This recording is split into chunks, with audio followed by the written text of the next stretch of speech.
सदन की तरफ से। आज मुझे विषय मिला है सोशल मीडिया का युवाओं पर प्रभाव। सोशल मीडिया एक बहुत ही व्यापक चीज़ है। इससे ये अपनी बातों को दूसरों तक पहुंचाने का बहुत अच्छा माध्यम है। हम इसके थ्रू लोगों तक अपनी बातें पहुंचा सकते हैं, अपनी पहचान बिना बताए ही। लेकिन सोशल मीडिया को हम एक बहुत ही छोटे व्यू में देखते हैं। सोशल मीडिया को हम ऐसे देखते हैं, बहुत ही एक सीमित दायरे में देखते हैं। सोशल मीडिया का नाम हमारे दिमाग में आते ही हम यूट्यूब, इंस्टाग्राम, फेसबुक, इन सब चीज़ों के बारे में सोचते हैं, बल्कि सोशल मीडिया का दायरा इससे भी बहुत बड़ा है। ये सोशल मीडिया की शुरुआत हुई थी सूचनाओं का आदान प्रदान करने के लिए, लेकिन आज ये बहुत बड़ी चुनौती भी बन चुका है इसका सामना करने के लिए। और आज ये एक बहुत ही अच्छा माध्यम भी है अपनी बातों को व्यक्त करने का। लेकिन आज की युवा पीढ़ी इससे बहुत सारे अच्छे काम भी कर रही है, अपने व्यापार को बढ़ा रही है या अपने लाभ के लिए भी इससे बहुत काम कर रही है, पर इससे नुकसान भी बहुत सारे हैं। सोशल मीडिया का दुष्प्रभाव तब होता है जब हम सोशल मीडिया का गलत प्रयोग करते हैं, और इसका गलत प्रयोग आजकल के अधिकतर युवा कर रहा है। लेकिन युवाओं को इससे बचाने के लिए इसके सिर्फ सही प्रभाव की तरफ जाना चाहिए। और जब खुद के ऊपर हमको संयम रहेगा, जब तक हम खुद के संयम से, जब तक हम सोशल मीडिया को कंट्रोल करेंगे, तब तक सोशल मीडिया हमारे लाभ करेगा। लेकिन अगर जब सोशल मीडिया ने हमको कंट्रोल करना शुरू कर दिया, तब इसका दुष्प्रभाव बढ़ जाता है और तब ये हमारे ऊपर बहुत भयंकर, बहुत बेकार तरीके से हावी हो जाता है। धन्यवाद। कि वर्तमान स्थिति व संभावनाओं के बारे में एक छोटा सा वक्तव्य रखना चाहता हूँ। जैसा कि आप लोग जानते हैं कि हमारे स्कूल में 2 स्ट्रीमों में बच्चों को बांट रखा है, एक साइंस स्ट्रीम और दूसरी आर्ट्स स्ट्रीम। पर दोनों ही स्ट्रीम्स में एक चीज कॉमन है, वो है लैंग्वेज यानी कि भाषा, और भाषा यानी कि साहित्य, जो कि हर एक व्यक्ति के जीवन और उसके व्यक्तित्व को बनाने के लिए बहुत ही जरूरी चीज है। तो इस बात से फर्क नहीं पड़ता कि आप लोगों ने किस विषय का चयन किया है, पर आपका मेन फोकस अपनी व्यक्तित्व को बनाने पे होना चाहिए। क्योंकि हम लोग पढ़ सकते हैं, हर फील्ड में जा सकते हैं, लेकिन एक चीज जो सब में कॉमन होती है वो है उसका व्यक्तित्व, जो कि आप साहित्य से बहुत अच्छे से समझ सकते हैं। हिंदी भाषा को अगर हमें वापस उसी स्थिति में पहुंचाना है जैसे कि वो पहले थी, तो इसका सबसे अच्छा प्रयोग हो सकता है कि हम उसको साहित्य के माध्यम से लोगों के मन तक पहुंचाएं। जैसे कि बहुत ही आसान बना दे रहा है, हमारे कार्य को एकदम सरल बना दे रहा है। उसी के दूसरे पहलू में हम देखें तो ये एआई के आने से बहुत सारे जो रोजगार हैं लोगों के, और जो हमारी इंटेलिजेंस है, खुद की पावर, हमारी जो खुद की बुद्धिमत्ता है, वो भी छीन होती जा रही है। हमें इसका उपयोग कुछ ही चीज़ों के लिए करना चाहिए, लेकिन हम इसका यूज हर चीज़ के लिए कर रहे हैं, जिससे हमारी जो बुद्धि है, जो हमारा मानसिक विकास की वृद्धि है, उसमें गिरावट आ रही है। तो हमें इसका उपयोग बहुत ही सहूलियत के साथ करना चाहिए। और हमारे देश में बहुत से वो अभियान चल रहे हैं, जैसे स्वदेशी अभियान, उसी के उपलक्ष्य में हमारे देश में भी एक काफ़ी सारे AI टूल्स हैं जो सब लोग जानते होंगे, चैट GPT, ग्रॉक्स, परप्लेक्सिटी। इनमें से एक जो AI टूल्स है वो अपने भारत देश का है, किसी को पता है? परप्लेक्सिटी अपने इंडिया का है, और ये इसकी कंपनी बहुत ही बड़ी है, और इसी के जो कंपनी के ऑनर्स हैं वो हमारे क्रोम को भी परचेज कर रहे हैं, खरीद रहे हैं। तो हमें अपने इंडिया के, भारत देश की संस्कृति और भारत मेक इन अभी वर्तमान का देखिए, अगर पुरातन काल में चले जाए, जैसे हमारे 4 युग थे, सतयुग, कलयुग, द्वापर, त्रेता, हर युग में हमारा विक्रम भूमिका बहुत बड़ी थी। अब पहले देखें तो दशरथ जी के साथ उनकी जो पत्नी थी वो भी युद्ध में जाती थी, रानी लक्ष्मीबाई, पंडिता रमाबाई, उन्होंने समाज में बहुत बड़ी भूमिका निभाई है। अगर हमारे स्त्रियां ना हो तो शायद इंसान कुछ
प्रभाव पर। आय असमानता, जो आय होती है, जैसे मान लो कोई नौकरी कर रहे हैं लोग, उसकी आय कम है, किसी की ज़्यादा है, मतलब जो गरीब है उसकी आय कम है, जो मतलब थोड़ी नौकरी करते हैं उनकी आय कम है। तो मतलब ये नहीं सोचना चाहिए कि मतलब कम है आय और किसी की ज़्यादा है तो मतलब उन पर थोड़ी भेदभाव करें। समाज पर ये प्रभाव पड़ेगा कि मतलब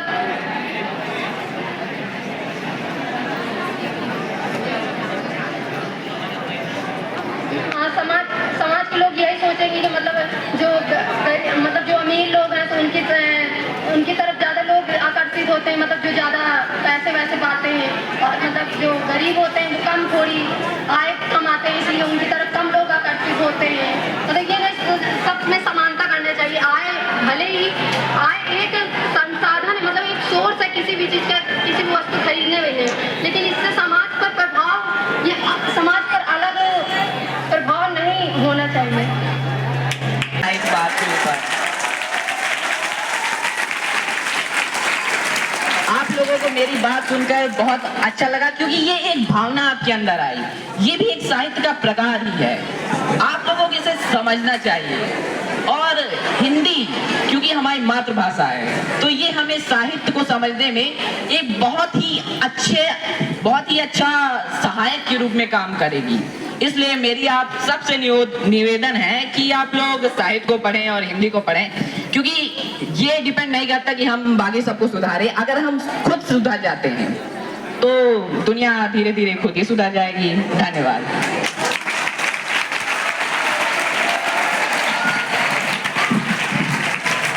अभिनंदन है जो कि हमें बहुत सारी चीज़ें के साथ साथ सिखाती हैं। ज़रूरी नहीं कि हम हर चीज़ इंटरनेट के माध्यम से या किसी भी चीज़ के माध्यम से सीख सकते हैं।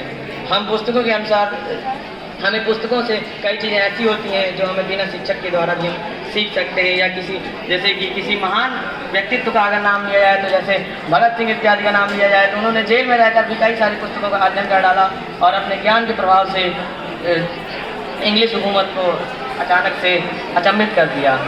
पुस्तकें हमारे लिए एक बहुत ही महत्वपूर्ण चीज़ है। जैसे कि प्रतियोगिता का विषय है बचत का महत्व। बचत होती है, चाहे वो पैसे की हो या समय की। बचत हमें हमेशा करनी चाहिए। हमें पैसों की बचत करने के बहुत से लाभ मिलते हैं। जैसे हम यहाँ पे दिन भर पैसे बर्बाद करते हैं, कैंटीन से लेकर खाते रहते हैं। इससे अच्छा है कि हम कुछ अच्छा खाएं और स्वस्थ रहें। अगर हमें पैसे व्यर्थ करने हैं तो हम किसी जगह दान दे दें, वो ज़्यादा सही रहता है। समय की बचत हमें हमेशा करना चाहिए। जैसे कि यहाँ पे इस टाइम एग्जाम चल रहे हैं, पेपर चल रहे हैं, तो लोगों को लगता है कि समय है, आज ठीक से चलता रहेगा, 3 घंटे का टाइम है, हो जाएगा पेपर। पर यहाँ पे लोग सो जाते हैं, कभी कुछ करते हैं। तो कृपया समय की बचत ज़्यादा करनी चाहिए हमें, समय के अनुसार। बारे में आपसे अपने कुछ बातें साझा करता हूँ।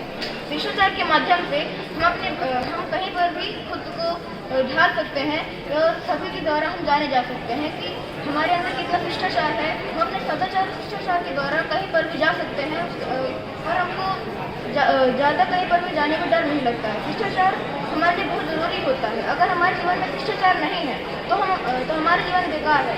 हमारे जीवन में शिष्टाचार का मतलब शिष्टाचार के लिए बहुत महत्वपूर्ण होता है। परिश्रम के बिना हम लोग कोई लक्ष्य पूरा नहीं कर सकते। परिश्रम हमारे जीवन में बहुत कुछ सिखाता है। परिश्रम में चाहे हम लोग फेल हो या फिर हम जीते, हमें कभी डरना नहीं चाहिए। हमें परिश्रम करते रहना चाहिए।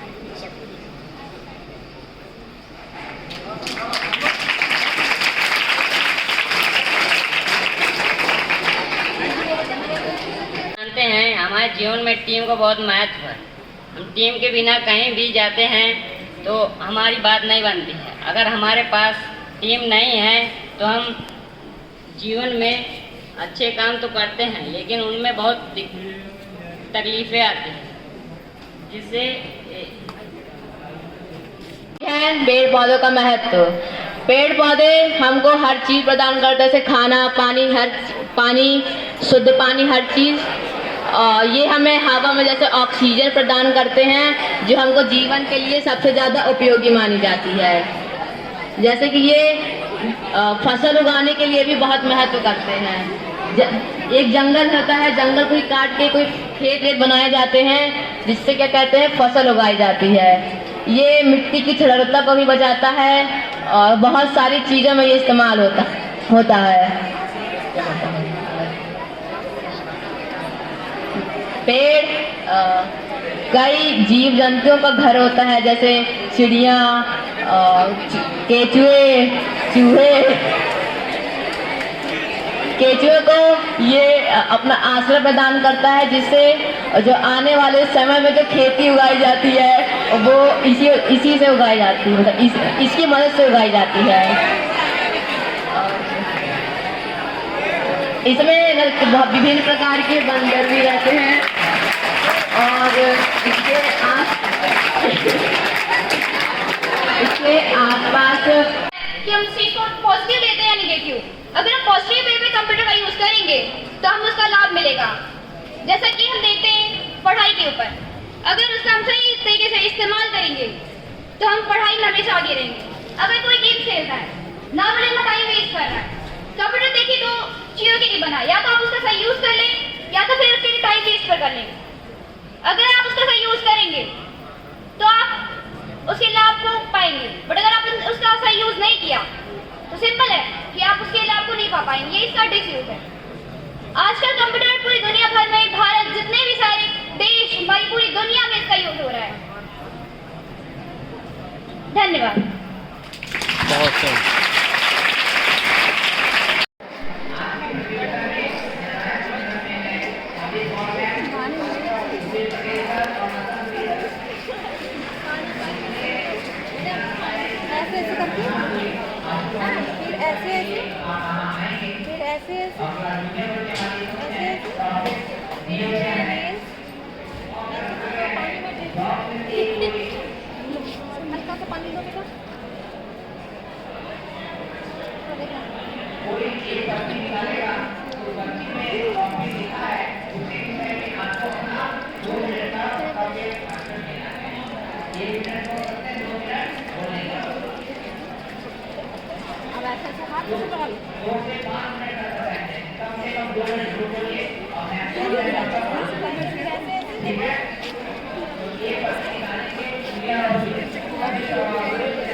देखो पहले चलो देखो आराम से सब लोग। वैभव, आ जाओ हम लोग भी आ जाओ। अरे बाद में मिलेंगे, बोलते जाओ अच्छे से।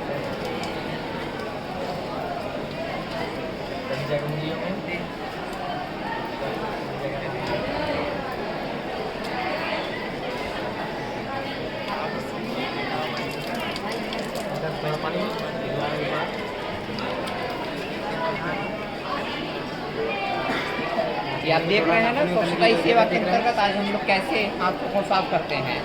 ये सही तरीका क्या है?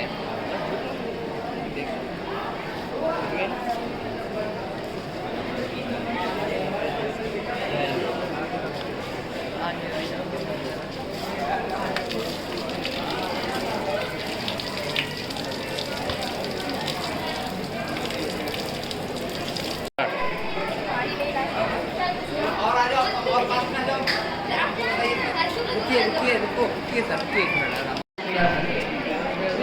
बोलो।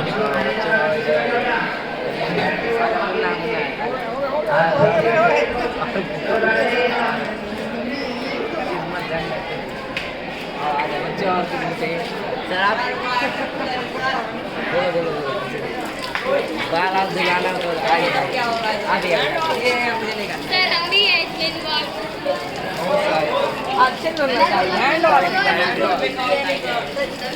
सैनिटाइजर हो तो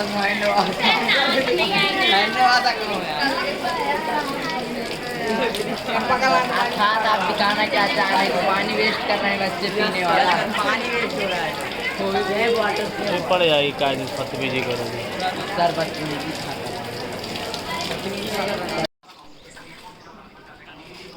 उठा लो, जाके वहाँ कूड़ेदान में डाल दो। ये उठा लो कूड़ा, हाँ उठा लो, उठा लो।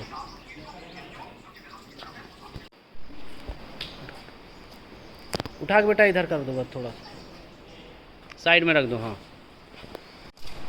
हाँ उठा के बेटा साइड रख दो, साइड बस बस। इधर देखिए, आपके बारे में सुने हैं कि आप कौवा बुलाते हैं, थोड़ा कौवा बुलाएंगे आप? किसने कहा कि हम कौवा बुलाते हैं? बहुत सारे लोग हमको बोले हैं। अच्छा हाँ कभी कभी बुला लेते हैं। अभी बुलाएंगे? अभी पहले आसमान की तरफ दिखा तो दीजिए, कौवा है नहीं है।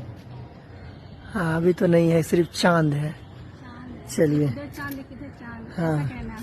जी ठीक है कोशिश करते हैं हम।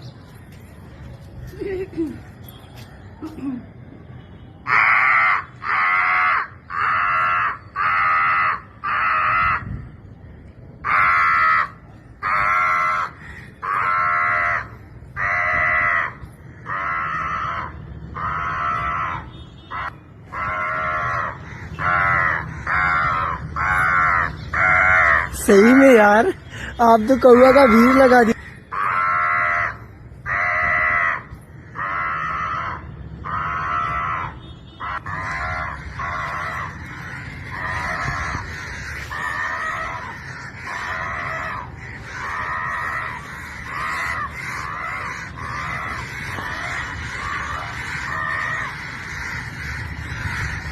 सही में बाप रे, सही में आप काबिल तारीफ है आपकी ये टैलेंट को। बाप रे, एक भी कौवा नहीं था और अभी देखिए सही में बहुत सारा कौवा का भीड़ लगा दिए। ये टैलेंट है जूही जी का।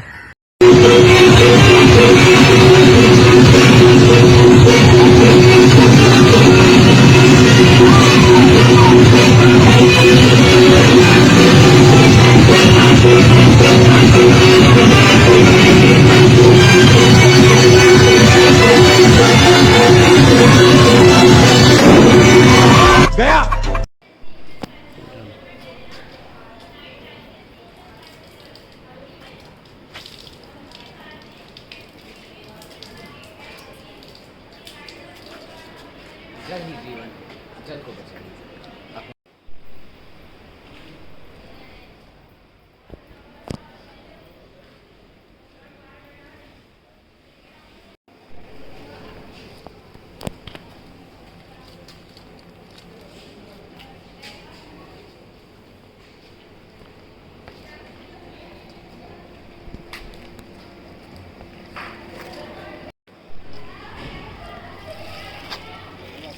पूरा नहीं, बस। अरे बस सर, मेरे को बताना।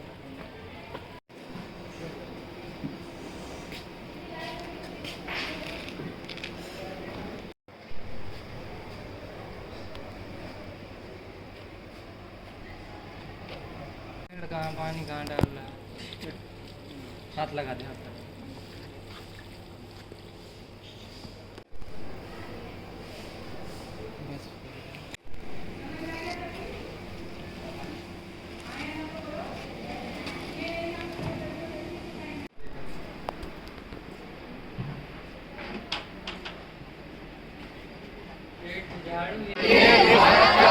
देखा लिखा था उसमें सिर्फ राजनीतिक आज़ादी ही नहीं थी, बल्कि एक स्वच्छ एवं विकसित देश की कल्पना भी थी। महात्मा गांधी ने गुलामी की जंजीरों को तोड़कर भारत माता को आजाद कराया। अब हमारा कर्तव्य है कि गंदगी को दूर करके भारत माता की सेवा करें। मैं शपथ लेता हूं कि मैं स्वयं स्वच्छता के प्रति सजग रहूंगा और उसके लिए समय दूंगा। हर वर्ष 100 घंटे यानी हर सप्ताह 2 घंटे श्रमदान करके स्वच्छता के इस संकल्प को चरितार्थ करूंगा।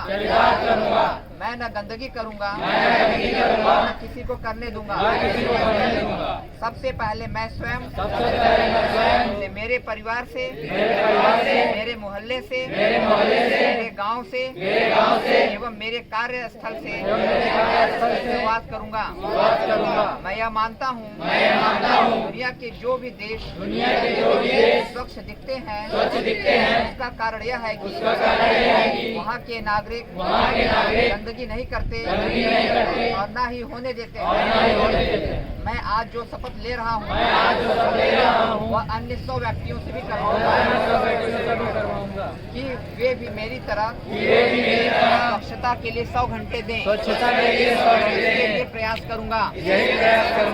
इस विचार के साथ मैं गाँव-गाँव और गली गली स्वच्छ भारत मिशन का प्रचार करूंगा। मुझे मालूम है कि स्वच्छता की तरफ बढ़ाया गया मेरा एक कदम पूरे भारत देश को स्वच्छ बनाने में मदद करेगा। जय हिंद।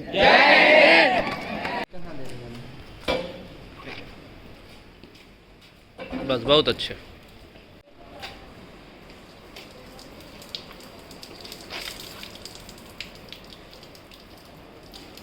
हुआ क्या है? जल बचाइए, जल ही जीवन है। उपस्थित मेरे छोटे बड़े भाइयों बहनों, मैं आपके सामने एक छोटी सी कविता प्रस्तुत करने जा रही हूँ।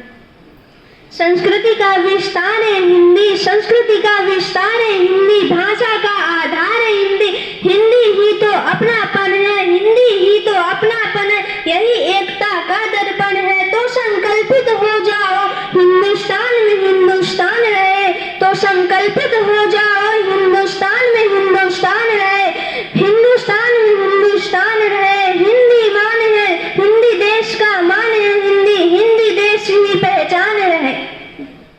ये भी सब आपको मैंने बताया कि ये पार्श्व परीक्षा के लेटरल एंट्री से जो बच्चे आए थे, 3 बच्चे आपके वही रहे हैं। और हिंदी पखवाड़ा का जो समापन समारोह होगा उसमें हम चाहेंगे क्लास 11th के जो नए बच्चे आए हैं वह उनकी प्रमुख रूप से प्रतिभागिता होनी चाहिए। और बच्चे वो हमसे संपर्क करेंगे, हम भी उनसे बातें करेंगे कार्यक्रम के लिए। और इसके साथ हम हिंदी विभाग के वरिष्ठ शिक्षक डॉक्टर अरुण मौर्य सर को मंच पे आमंत्रित करते हैं कि आज के अवसर पे शुभकामनाओं सहित कुछ संदेश हमें और बच्चों को देंगे। आइए सर प्लीज।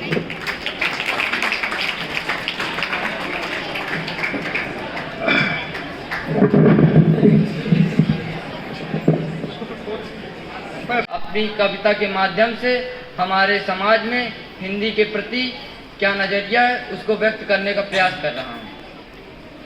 अंग्रेजी, एक बच्चा बोल रहा है, अंग्रेजी में नंबर थोड़े कम आते हैं, अंग्रेजी बोलने से भी घबराते हैं, पर स्टाइल के लिए पूरी जान लगाते हैं क्योंकि हम हिंदी बोलने से शर्माते हैं। एक वक्त था जब हमारे देश में हिंदी का बोलबाला, माँ की आवाज़ में भी सुबह का उजाला था। उस माँ को अब हम मॉम बुलाते हैं क्योंकि हम हिंदी बोलने से शर्माते हैं। देश आगे बढ़ गया पर हिंदी पीछे रह गई। इस भाषा में अब नज़र चुराते हैं क्योंकि हम हिंदी बोलने से शर्माते हैं। माना अंग्रेजी पूरी दुनिया को चलाती है पर हिंदी भी तो हमारी पहचान दुनिया से कराती है। क्यों ना अपनी मातृभाषा को फिर से सराखों पर बिठाएं। आओ हम सब मिलकर हिंदी दिवस मनाएं। जय हिंद, जय हिंद। विद्वान साथियों, प्यारे बच्चों, सुप्रभात। और काफ़ी लंबे समय के बाद आपसे बातचीत करने का मौका मिल रहा है। अपनी बात शुरू करने से पहले आपको हिंदी दिवस की बहुत सारी शुभकामनाएं। और जब तक मैं अपनी बात रखता हूं तो मेरी इस कोने और उस कोने दोनों तरफ नजर रहेगी कि आप मेरी बात के साथ जुड़ पा रहे कि नहीं जुड़ पा रहे। बहुत लंबा समय नहीं लूंगा, 5 से 7 मिनट में अपनी बात खत्म करने का प्रयास करूंगा, लेकिन आप पाएंगे कि कुछ न कुछ आपको जानने और समझने के लिए मिला। अब हिंदी दिवस मनाया जा रहा है, आज से हिंदी पखवाड़े का आगाज किया जा रहा है, आपके लिए प्रतियोगिताएं आयोजित की जा रही हैं। हम शिक्षकों के मध्य भी आपस में प्रतियोगिताएं आयोजित करने का आदेश मुख्यालय से प्राप्त है। इतनी सारी कवायदों के बीच में हम सब फंसे शब्द का इस्तेमाल इसलिए कर रहा हूं क्योंकि बहुत सारे लोग आधे मन से यहां बैठे हैं। अच्छा, आप में कोई एक बच्चा बता पाएगा? आप लोग बड़ी अच्छी अच्छी तैयारियां कर रहे हैं, मुझे पता चला कि कोई यूपीएससी की तैयारी कर रहा है, कोई जेईई की, कोई नीट की। यूपीएससी की तैयारी के लिए सबसे मानक पुस्तक है, उस पुस्तक का नाम बता पाएंगे आप? राइटर मैं बताता हूं, पुस्तक का नाम आप बताइए। हरदेव बाहरी की पुस्तक है, आप पुस्तक का नाम बता दीजिए। हाँ, बस बस बस बस 1 मिनट, बस समझ गया। अच्छा, जो बच्चा बोल रहा था वो मेरे पास आ जाए जरा सा, मैं चाहता हूं वो मन से यहां से बताए। चलिए, कहीं ना कहीं वो छुप के बोलना चाहते थे, लेकिन ये हरकत अच्छी नहीं है बेटा। हम सब लोग अगर कहीं सभागार में बैठे हुए हैं तो इतना साहस होना चाहिए कि हम अपनी बात सबके सामने उचित तरीके से रख सकें। हिंदी राजभाषा पुस्तक का नाम है, हरदेव बाहरी की ये पुस्तक है और इसको पूरा देश पढ़ता है, इस किताब को, जिसमें एक कंफ्यूजन दूर किया गया, एक दुविधा दूर की गई कि जब हम हिंदी बोलते हैं तो राजस्थान की बोलियां कैसे हिंदी में जाती हैं, उधर उत्तराखंड की जो है उत्तराखंड राज्य की बोलियां इसमें कैसे समाहित हो जाती हैं, और सबको इकट्ठा करके कैसे हिंदी आगे बढ़ रही है और किस तरीके से समृद्ध हो रही है। एक मजे की बात आपको साझा करूं, हिंदी जो है अंग्रेजी को साथ लेकर के चलकर भी जो है मजबूत हो रही है। पूरे जिले में, आप लोग समझिएगा, पूरे जिले में एक पद होता है जिलाधिकारी का, और पूरे जिले में एक पद होता है जिला राजभाषा अधिकारी का, पूरे जिले में, और जो संस्कृति विभाग से जुड़ा होता है। कितने लोग जानते हैं उसमें कैसे जाया जा सकता है? कितने लोग जानते हैं उसको कैसे जिला राजभाषा अधिकारी बना जा सकता है? चलिए, खैर छोड़िए, बहुत सारी ऐसी चीजें हैं जिसके बारे में आपको जानकारी अभी नहीं है, आहिस्ता आहिस्ता इसकी जानकारी मैं आपको दूंगा। अच्छा, एक पद होता है ट्रांसलेटर का, अनुवादक का। अनुवादक लगभग हर डिपार्टमेंट में पाया जाता है, बैंक में, रिजर्व बैंक में, हमारी नवोदय विद्यालय समिति में, जितने भारत के संस्थान हैं इन सब में अनुवादक पाया जाता है, और इसकी भी वैकेंसी निकलती है, ये भी सब गवर्नमेंट ऑफ इंडिया की है, और पूरे विभाग में वो अकेला अनुवादक होता है।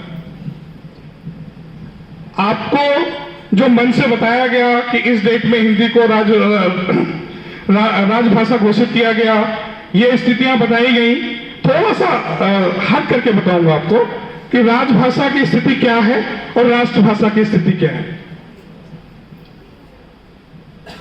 हिंदी को राजभाषा बनाया गया। पहले यह बताने का प्रयास किया गया कि हमारे जैसे सरकारी कर्मचारी, इस देश के जितने सरकारी कर्मचारी हैं, जितने भी उपक्रम हैं, वे सब हिंदी को अपनाएंगे अपने जो है कार्यालय को चलाने में,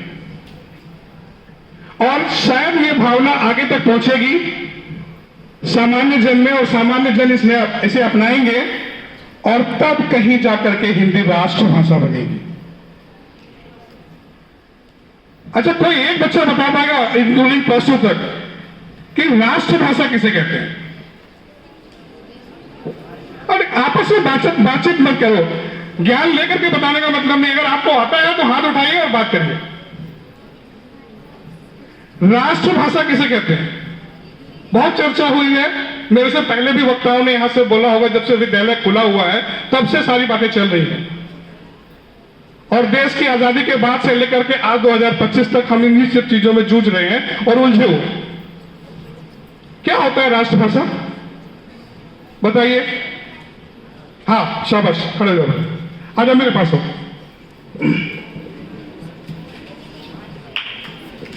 तालियां बजाओ उसके लिए पहले। राष्ट्रभाषा का अर्थ होता है जो पूरे राष्ट्र में कार्य की जाती है और जो पूरे राष्ट्र में संवाद का एक माध्यम होती है, जो पूरे राष्ट्र में चलाई जाती है, कार्यालय से लेकर हर एक क्षेत्र में। बहुत अच्छे, डबल ताली बजाइए इस बच्चे के लिए। क्या नाम है बेटा आपका?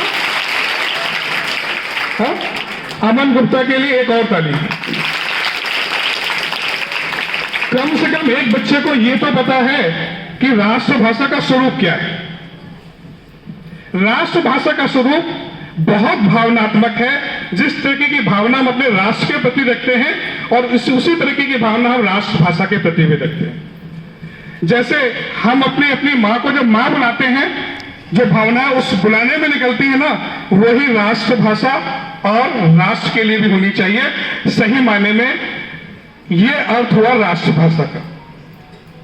और राष्ट्रभाषा तब बनेगी जब प्रधानमंत्री से लेकर के खेतों में काम करने वाले व्यक्ति इस भाषा का इस्तेमाल करेगा और गौरव का अनुभव करेगा, उसके अंदर राष्ट्रीयता का पुट देखने को मिलेगा, तब कहीं जाकर के राष्ट्रभाषा वाला स्वरूप हमारे सामने आएगा।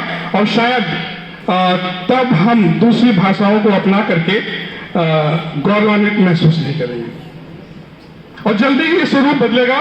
और इसकी भी चर्चा अब जोर पकड़ रही है देश में कि हर साल पखवाड़ा क्यों, इसका फायदा क्या। आज इतने समय हो गया पखवाड़ा मनाते मनाते, इसका फायदा क्या, इसका औचित्य क्या। जब गाड़ी उसी प्लेटफॉर्म पे ही खड़ी रह जाए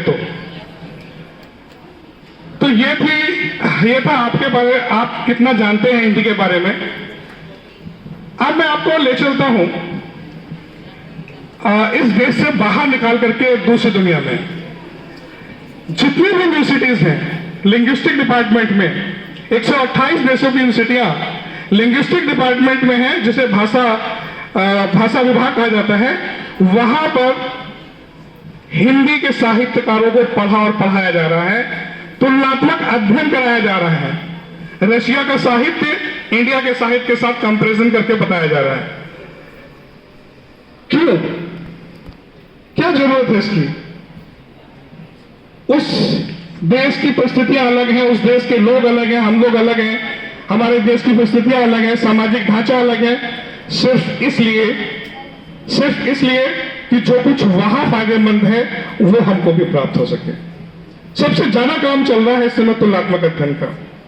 चलिए आप वापस आते हैं। ये मान के चलिए, आप कंफ्यूज बिल्कुल मत होइएगा। जितनी भी इसकी उपभाषाएं हैं, बोलियां हैं, ये सब हिंदी भाषा को समृद्ध करती हैं, इंक्लूडिंग अंग्रेजी भी। अब ये 11th और 12th के बच्चे जान सकते हैं कि चैप्टर में किस तरीके से धड़ल्ले से इंग्लिश का प्रयोग किया गया है हिंदी की किताबों में। जब आपने सिल्वर वेडिंग पढ़ा तो वहां पर भी आप देखेंगे तो किस तरीके की बातें हुई।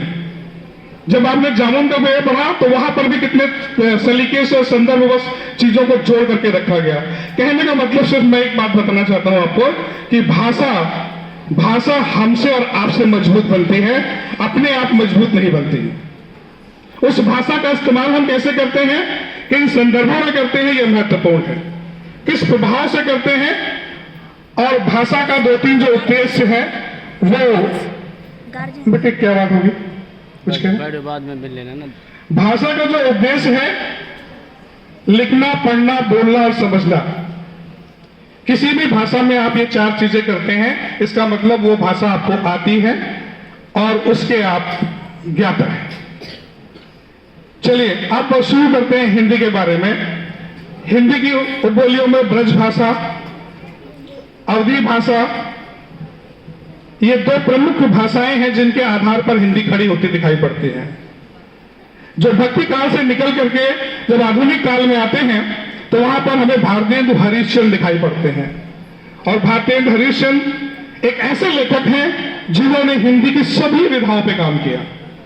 कहानी, कविता, नाटक, उपन्यास, संस्मरण सब कुछ लिखा उन्होंने। और जबकि जिस दौर के वे लेखक हैं उस दौर में खड़ी बोली हिंदी जो है पूरी तरह अस्तित्व में नहीं आई थी। तो बेटा हम लोग बहुत सौभाग्यशाली हैं कि हमारे पास एक स्वतंत्र राष्ट्र है, एक राजभाषा है और हमें अपनी राष्ट्रभाषा ढूंढने का प्रयास करना है। महात्मा गांधी ने कहीं कहा था कि जिस राष्ट्र के पास अपनी राष्ट्रभाषा नहीं होती वो राष्ट्र गूंगा होता है। और ये आपके दृष्टिकोण के ऊपर निर्भर करता है कि आप इसे सच में राष्ट्रभाषा बनाना चाहते हैं या चंद विद्यालयों में जो एक मजाक का माहौल बनता है और 15 दिन हम लोग उठापटक के नए बच्चों का कार्यक्रम में प्रतिभागिता कराएंगे। लेकिन अभी तुरंत आराधना देवी ने क्लास 11 जो कि नई अभी एडमिशन ही लिया है विद्यालय में, अपना एक गीत कविता कुछ प्रस्तुत करना चाहती हैं। उनको हम मंच पे आमंत्रित करते हैं। आराधना उनके कविता के साथ मंच पे आमंत्रित करेंगे। आइए। और आप में से जो खेप करके बोल रहे हैं, किसी में साहस है तो बिल्कुल सामने आकर के मंच से भी बोल सकता है। भाषा है हिंदी, भारत की आशा है हिंदी, जिसने पूरे देश को जोड़े रखा है वो मजबूत धागा है हिंदी। आदरणीय प्रचार महोदया, सभी सम्मानित शिक्षकगण एवं मेरे छोटे बड़े भाई बहनों, हिंदी दिवस के शुभ अवसर पर आपके समक्ष एक कविता प्रस्तुत करेंगे जो कुछ इस प्रकार है।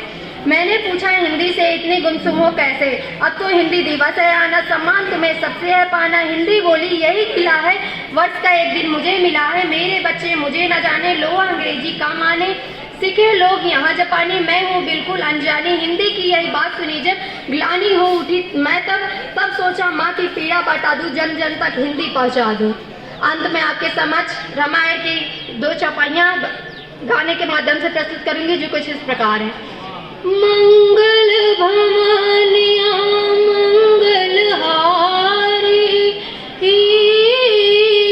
द्रवहु सुदशरथ अजर बिहारी। राम सिया राम जय जय राम, राम सिया राम जय जय राम। राम सिया की करुण कहानी,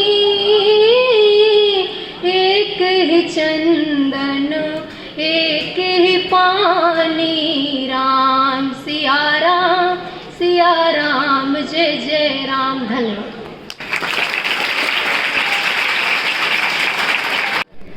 आदरणीय प्रचार महोदया, सम्मानित शिक्षकगण एवं मेरे छोटे बड़े भाइयों एवं बहनों, सुप्रभात। आज मैं आप सबके सामने हिंदी दिवस के अवसर पर खड़े होकर बेहद गौरवान्वित महसूस कर रही हूँ। यह दिन सिर्फ एक दिन नहीं बल्कि हमारी राष्ट्रभाषा हिंदी के प्रति प्रेम और उसके महत्व को समझने का दिन है। अगर हम भारत में हिंदी के महत्व की बात करें तो हिंदी केवल एक भाषा नहीं बल्कि भारत की एकता और विविधता का प्रतीक है। यह भाषा हमारे देश के सभी लोगों को आपस में जोड़ती है। हिंदी का साहित्य, कविता और कला अत्यंत समृद्ध है। तुलसीदास, कबीर और प्रेम जैसे महान लेखकों ने अपनी रचनाओं से इसे एक नया आयाम दिया है। यह भाषा हमारे इतिहास, संस्कृति और सभ्यता का प्रतिनिधित्व करती है। भारतीय संविधान के अनुच्छेद 343 के तहत हिंदी को भारत की आधिकारिक भाषा का दर्जा दिया गया है। यह सरकारी कामकाज और शिक्षा के प्रसार में एक महत्वपूर्ण भूमिका निभाती है। आज के वैश्वीकरण में भी हिंदी केवल साहित्य क्षेत्र तक सीमित नहीं है बल्कि अनुवाद, सिनेमा और प्रशासन जैसे क्षेत्रों में रोजगार के अपार अवसर प्रदान करती है। अगर हम विश्व स्तर पर हिंदी की महत्व की बात करें तो आज हिंदी दुनिया की सबसे ज़्यादा बोले जाने वाली और व्यापक रूप से अपनाई जाने वाली भाषाओं में से एक है। हिंदी भाषा विश्व स्तर पर सांस्कृतिक आदान प्रदान और सामंजस्य को बढ़ावा देती है। यह विभिन्न देशों और संस्कृतियों के बीच एक सेतु का निर्माण करती है। हिंदी के बढ़ते प्रभाव से हमारे भारत की सॉफ्ट पावर और वैश्विक पहचान मजबूत होती जा रही है। अगर हम निष्कर्ष पर आएं तो हमें अपनी मातृभाषा हिंदी के महत्व को समझना और उसके प्रति गर्व महसूस करना चाहिए। हमें केवल हिंदी दिवस पर नहीं बल्कि अपनी दैनिक दिनचर्या में भी इसका खुलकर प्रयोग करना चाहिए। हमें इसे सीखना, समझना एवं इसका संरक्षण करना चाहिए ताकि यह भाषा हमें हमेशा जोड़े रखे। आइए हम सब मिलकर हिंदी के प्रचार प्रसार में अपना योगदान दें और इसे पूरे विश्व में एक सम्मानित स्थान दिलाएं। यह भाषा हमारे भारत की मिट्टी से जन्मी है और हमारे भारत की पहचान है। धन्यवाद। जय हिंद।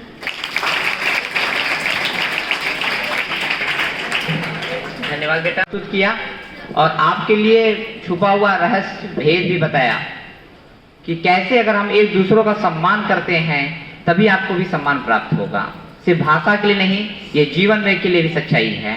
और इसी के साथ क्लास 9th की ही मोनिका को मंच पे आमंत्रित करते हैं अपने विचारों के साथ। हमारी एकता और अखंडता ही हमारे देश की पहचान है। हिंदुस्तानी है हम और हिंदी हमारी जुबान है। हिंदुस्तानी है हम और हिंदी हमारी जुबान है।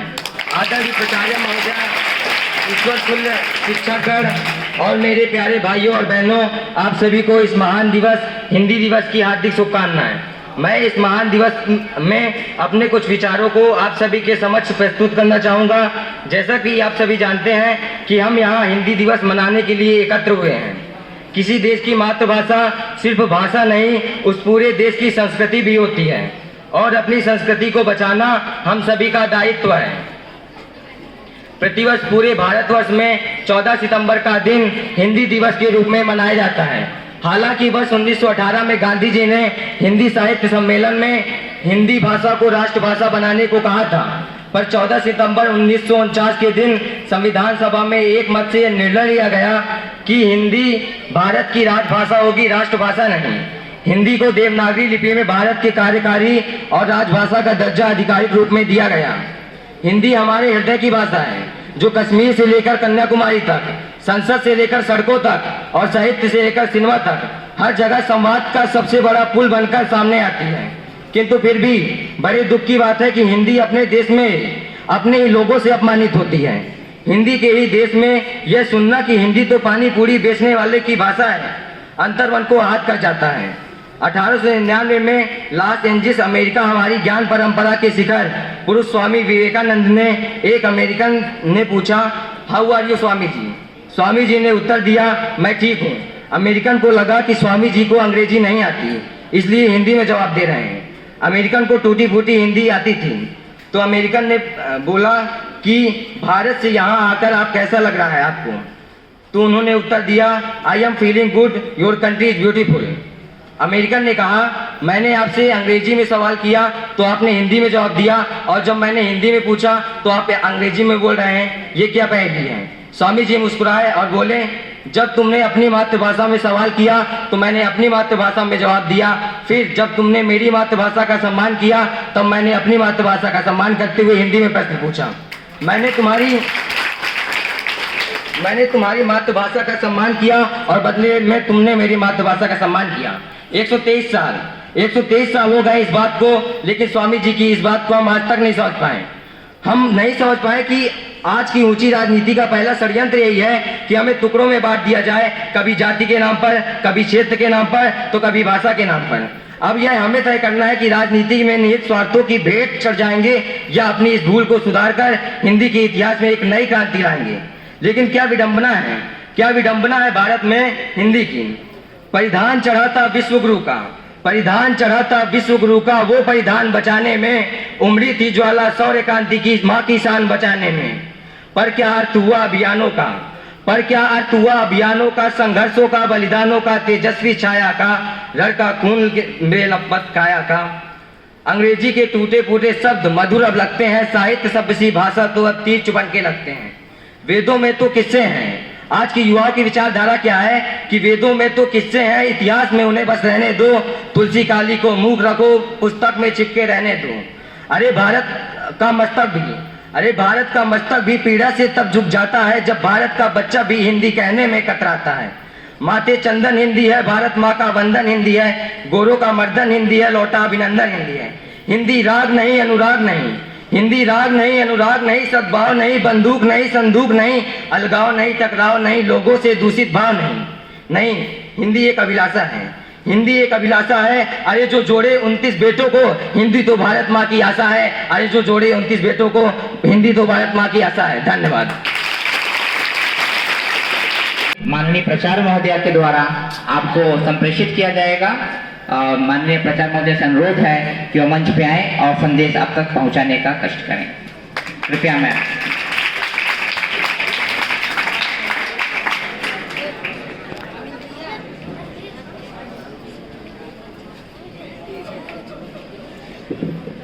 सुप्रभात बच्चों।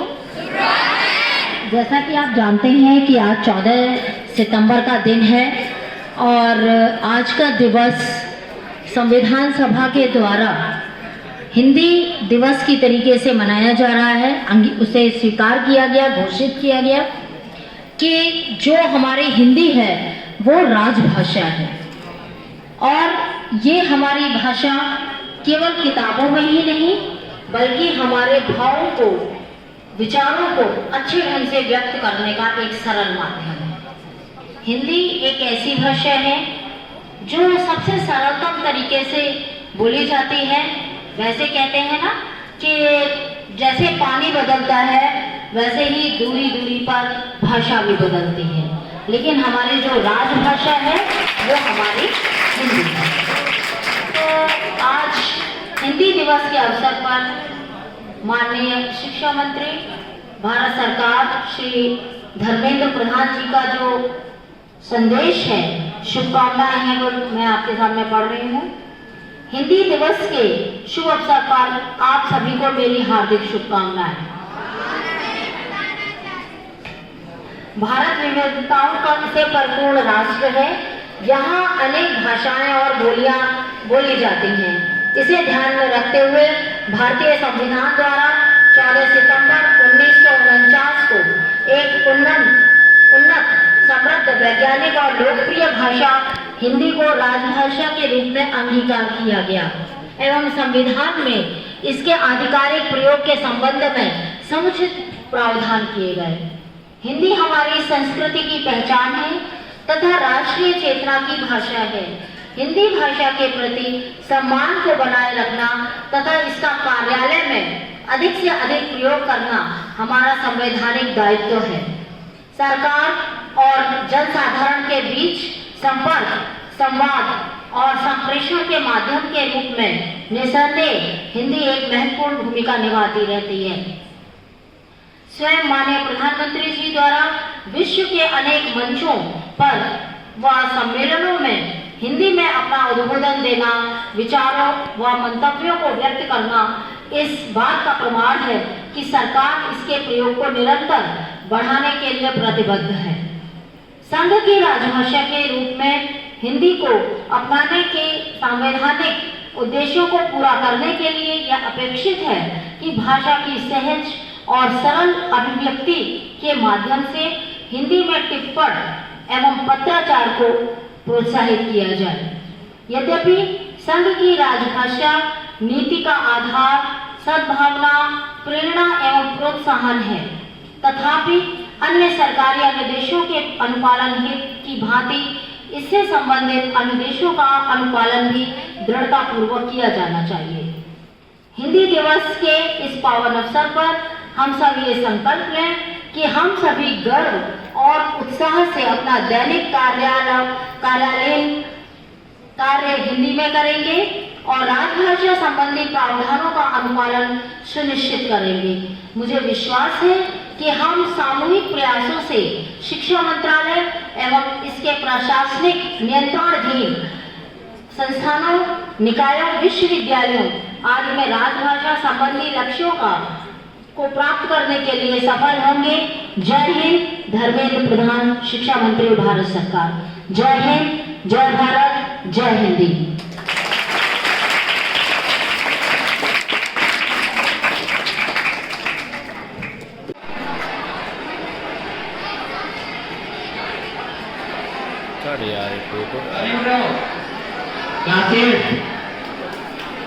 जल्दी आइए बेटा।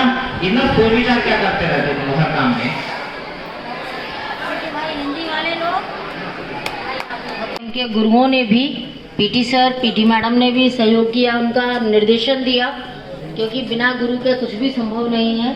और बेहतर करें भविष्य में, और भी बच्चे इस श्रेणी में जुड़ें, ऐसी हम सबकी कामनाएं हैं। Thank you.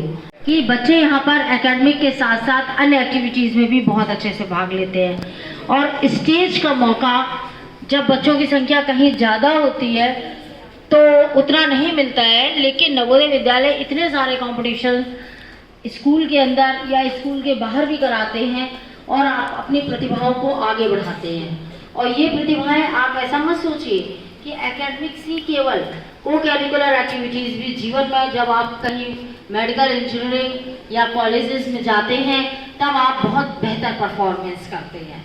ज़रूरत है कि आप अपने हर लेवल को अच्छे से आगे बढ़ाएं, खुद आगे बढ़ें और अपने स्वविवेक से काम लें। एनवायरनमेंट का इफेक्ट इतना ना हो कि हम कहीं गलत दिशा में बढ़ें।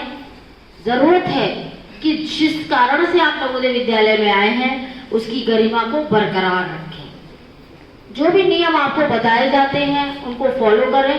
कहीं ना कहीं कुछ नियम कुछ डेविएट हो जाते हैं बार बार बताने के बाद भी, तो आप इन बातों का ध्यान रखेंगे और सारे बच्चे पढ़ाई का ध्यान रखें, क्योंकि अभी आपके एग्जाम हैं।